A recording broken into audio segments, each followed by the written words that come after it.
Gold, trusted gold buyers. మీరు తాకట్టు పెట్టిన బంగారాన్ని విడిపించి ఈ రోజు ఉన్న మార్కెట్ ధరకు కొనబడను.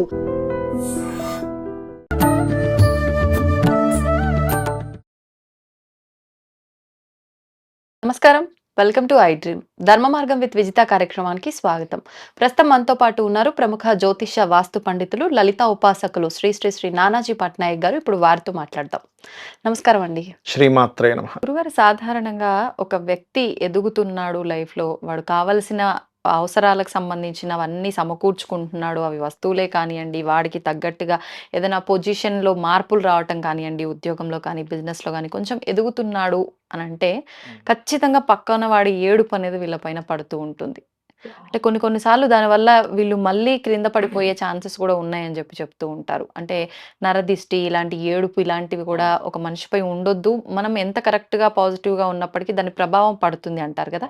అసలు ఇలాంటివి లేకుండా ఉండాలి అని అంటే, ఒకవేళ అలాంటి ప్రభావం ఉన్నా పోవాలి అంటే లలితా సహస్రనామాల్లోంచి ఏదైనా నామం చేసుకుంటే ఉపయోగం ఉంటుందంటారు? తప్పకుండా అండి. ఎందుకంటే ఫస్ట్ ఆఫ్ ఆల్ మనం అసలు ఏడుపు ఎందుకు జరుగుతుంది, ఎందుకు పడతాము అంటే, ఒకటే వాళ్ళకి లగ్నం ఎవరైతే ఏదైతే వాళ్ళు జన్మిస్తారో ఆ లగ్నం బాగా స్పాయిల్ అవుతుంది వాళ్ళకి.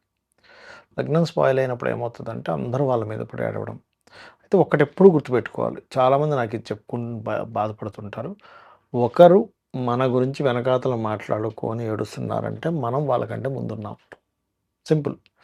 చాలామంది నన్ను అంటుంటారు, ఏమండి మేము వీడియోలు చేస్తాం, కింద ఎవరెవరో ఏదో కామెంట్లు పెడుతుంటారు, అసలు కంటెంట్ ఏంటో చూడరు, థంబ్నెయిల్ చూసి ఏదో కామెంట్ పెడతారు. లేకపోతే ఇప్పుడు యాంకర్స్ మీరు కూడా ఉన్నారు కదా, ఏదో చిన్నదేదో మేము చూసుకోలేదు కదా దాన్ని కూడా వారు కామెంట్ పెట్టారు. అంటే ఒకటే చెప్తా, మీరు పైన ఉన్నారు, వాళ్ళు కింద కామెంట్ పెడుతున్నారు, అలా అనుకోవాలి అంతే, అంతకుమించి ఏం లేదు. ఒక విషయం ఏంటంటే అమ్మ, ఇది ఎందుకు జరుగుతుంది అంటే వాళ్ళ పర్సనల్ చార్ట్లో శత్రుగ్రహాలు అని ఉంటాయి కొన్ని. శత్రు సంబంధించిన గ్రహాలు గనక, అందులో ముఖ్యంగా బుధుడు గనక పాడైతే వాక్ సంబంధంగా బ్యాడ్ ఇవి అంటే అనవసరంగా గాసిప్స్ చేయడము ఇట్లాంటివి. కానీ శాస్త్రంలో ఉన్న ఒక విషయం చెప్తే అసలు ఆశ్చర్యపోతారు. మనము అన్నిటికంటే బ్యాడ్ కర్మ ఏంటంటే గాసిప్ అట. నిజం, అన్నిటికంటే బ్యాడ్ కర్మ ఏదైనా ఉందంటే గాసిప్. నువ్వు చెయ్యని దానికి ఎవరైనా సరే ఇట్లా చెప్పారు అంటే దట్ ఈస్ గాసిప్. అంటే దానంత కర్మ ఇంకోటి లేదు. దీని మీద ఒక వృత్తాంతం కూడా ఉంది ఒకటి. ఒకసారి ఒక రాజుగారు అందరికీ ఒక మంచి విందు ఏర్పాటు చేస్తాడు. చాలామంది ప్రజలు, ఊర్లో ఉండే ప్రజలందరినీ పిలిచి ఏర్పాటు చేసే క్రమంలో ఏం జరుగుతుందంటే, ఒక పాముని గెద్ద తీసుకొని వెళ్తూ ఉంటుంది. పాము అనుకోకుండా అందులో పడిపోతుంది ఆ వండే పదార్థంలో.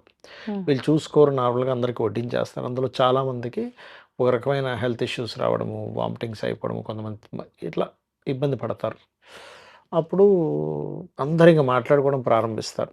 అంటే ఎట్లా అంటే, రాజు ఎందుకు పెట్టాలి, రాజు పెట్టడం వల్ల అయింది కదా అని కొంతమంది. రాణి కోరిందట, అందుకే అంటే రాణి కోరకపోయి ఉంటే ఇది జరిగేది కాదు కదా అని.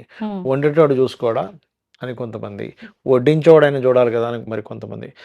వీళ్ళందరిది ఏముంది, పైన గెద్ద వదిలేసింది, గెద్ద తప్పని. కాదు పెనుకులాడు ఉంటుంది పాము, అందుకే కింద పడిపోయింది, పాము తప్పని. ఇప్పుడు ఈ కేసు ఏదైతుందో యమధర్మరాజు దగ్గరికి వెళ్ళింది. ఎవరికి వేయాలి శిక్ష? రాజుకి వేయాలా, రాణికి వేయాలా, వండిన వాడికి వేయాలా, వడ్డించిన వాడికి వేయాలా, గెద్దకి వేయాలా, పాముకి వేయాలా? అంటే యమధర్మరాజు చాలా చక్కగా ఏం చెప్పారంటే, వీళ్ళు ఎవరికి వేయకండి, వీళ్ళ గురించి మాట్లాడుకునేవాడికి ఫస్ట్ వేయండి అన్నారు.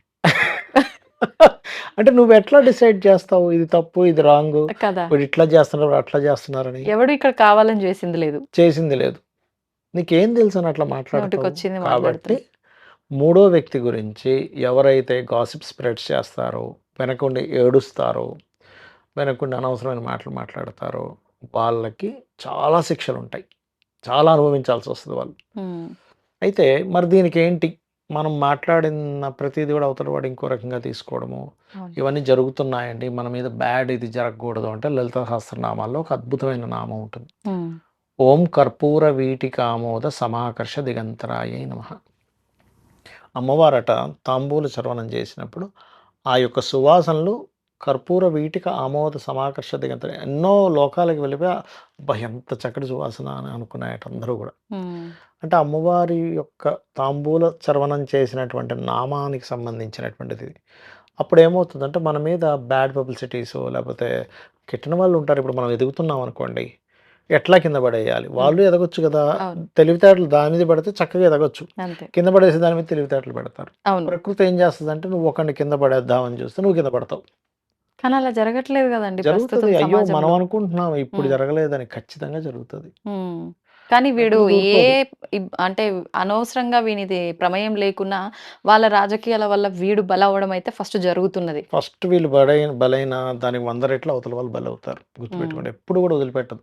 ఎంత లేట్ అవుతుంటే అంత ఎక్కువ చెల్లించుకోవాల్సొస్తది. ఇమ్మీడియేట్‌లో అయితే తక్కువ చెల్లించుకుంటారు. ఆ! ఇప్పుడు చూడండి, మనకి ధర్మశాస్త్రాల్లో కూడా కొన్ని ఉన్నాయి. ఎలా అంటే ఇప్పుడు ఒక మనిషి ఓ తప్పు చేశాడు. ఏ హ్మ్. దొంగతనం ఏదో చేశాడు. రాజు గనక శిక్ష ఏసేస్తే హ్మ్. అది అక్కడికో పోతుంది. ఇంక మళ్ళీ ఆ వ్యక్తికి ఇంకా శిక్ష ఉండదు. రాజు దగ్గర కూడా శిక్ష పడకుండా వాడు తప్పించుకున్నాడా, కొన్ని వందల రెట్లు వాడు అనుభవించాలి తర్వాత జీవితంలో. హ్మ్. అది ట్రూ అది.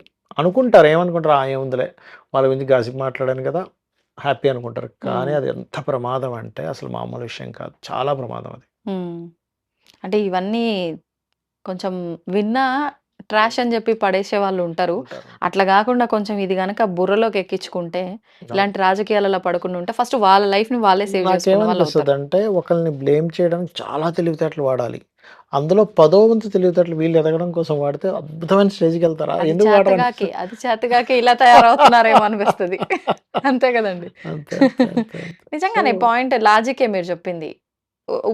ఉంది వీడికి తెలివి ఏదో ఉంది. రకంగా కానీ పక్కనోడు దీనికి వాడుతున్నాడు. అది అనవసరంగా వృధా చేస్తున్నాడు. ఆఫీస్‌లో నేను ఒకసారైతే ఒక కేసు మీరు నమ్మరు. ఒక ఆఫీస్‌లో ఏమైందంటే ఒకతను జాబ్ మానేశాడు. ఎందుకు మానేశాడు అంటే వాళ్ళ ఫ్రెండ్ ఒకతనున్నాడు. హ్మ్. ఫ్రెండ్ ఏం చెప్పాడంటే, "మీ బాస్ నీ జాబ్ తీసేద్దామని చూస్తున్నారు. నువ్వు జాగ్రత్త" అని చెప్పాడు ఫ్రెండ్‌కి, అతనికి. అరే! బాస్ వాళ్ళ దగ్గరికి ఏం చెప్పాడు, "ఆయన మానేసేటట్టున్నాడండి. ఎందుకు ఆయన మాటలు చూస్తుంటే" అని చెప్పాడు. వాళ్ళేం చేశారు, ఈయన మానేసేదాకా మనం వెయిట్ చేయడం ఎందుకు, ఈయన తీసేస్తే అయిపోతది కదా అని తీసేశారు. హ్మ్. తీసేసిన తర్వాత ఏదో అవసరం కొద్దీ ఆ బాస్ వాళ్ళ ఫ్రెండ్‌కి ఈయన ఫోన్ చేశాడు. హ్మ్. మానేసిన వ్యక్తి ఫోన్ చేసి, "సార్ ఇట్లా నేను ఆ రోజు సంథింగ్ ఒకటి మీకు చెప్పడం మర్చిపోయాను. ఆ క్లయింట్‌కి సంబంధించింది ఇది సార్ డీటెయిల్సు" అంటే, "సరే మరి నువ్వు మానేసాక కూడా ఇంత రెస్పాన్సిబిలిటీగా ఉన్నవాడివి, మరి చక్కగా చేసుకోవచ్చు కదా! నీకెందుకు మానేయాలనిపించింది" అని అడిగాడాయన. హ్మ్. నేను మానేయాలనిపించడం ఏంటి సార్, మీ ఫ్రెండే తీసేసాడు కదా నన్ను, బాసే తీసేసాడు కదా అంటే, వాళ్ళిద్దరికీ ఈయన కలిపి పెట్టాడు. హ్మ్. పెడితే, "ఏమైనా నువ్వు మానేద్దాం అనుకుంటున్నావు కదా! అందుకే మేము తీసేసాం. మళ్ళీ నువ్వు సడెన్‌గా మానేస్తే మాకు ఇబ్బంది కదా! నేనెందుకు మానేద్దాం అనుకుంటున్నాను. ఎవరు చెప్పారు సార్ మీకు?" పలానా వ్యక్తి. "అరే! ఆయన నాకు చెప్పాడు సార్ తీసేస్తున్నారని." సో, హ్మ్. ఏంటంటే ఆఫీసెస్‌లో ఉంటారు. ఎందుకు తీసేసేయడానికి చూసాడు, తీయించేసాడంటే, ఆ నెక్స్ట్ డే నుంచి ఈయన బాస్‌కి చెప్పడం మొదలుపెట్టాడు. "ఏంటి మా ఫ్రెండ్ ఒకతనున్నాడు సార్ సేమ్ టాలెంట్ చాలా బాగా చేస్తాడు. ఆయన పెట్టుకుందాం" అని మొదలుపెట్టాడంట. ఓకే. ఎవరినో తీసుకురావడం కోసం వీడిని కోసం బయటికి వీడిని పంపియాలి. పంపించేశారు. ఇట్లా చాలా జరుగుతుంటాయి చాలా నిజంగా ప్రతి జరుగుతుంటాయి. నిత్యం చాలా గూడా. జరుగుతుంటాయి. హ్మ్. అందుకని ఎప్పుడు కూడా ఒక ఆఫీస్‌లో మధ్యవర్తి చెప్పిన దాన్ని మనం పట్టించుకోకూడదు. అది బాస్ అయినా, అక్కడ చేసే ఎంప్లాయీ అయినా గాని. వాడు టెక్నిక్స్ చాలా యూజ్ చేస్తారు. ఇట్లాంటివి చాలా జరుగుతున్నాయి. హ్మ్.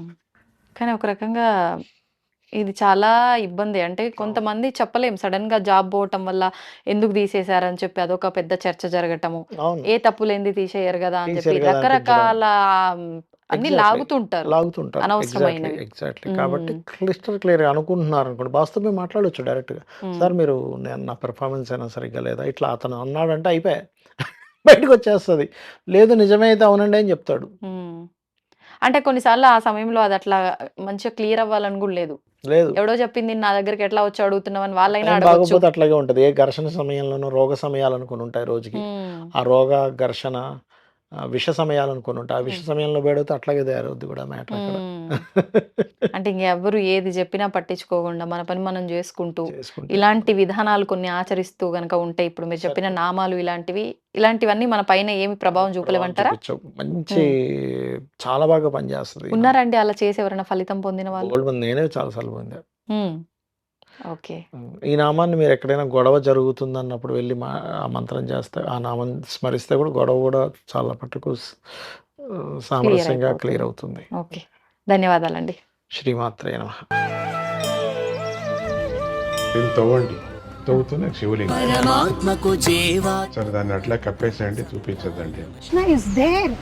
మూర్తి పూజ కాదు, సాక్షాత్ బ్రజేంద్ర నందన భగవాన్ ఉన్నారు మూర్తులు. ఏమీ ఆశించకుండా ఆరాధించే వాళ్ళు కూడా ఉన్నారా ప్రభుజీ? నిజమైన భక్తి అంటే మనకు తెలియదు కాబట్టి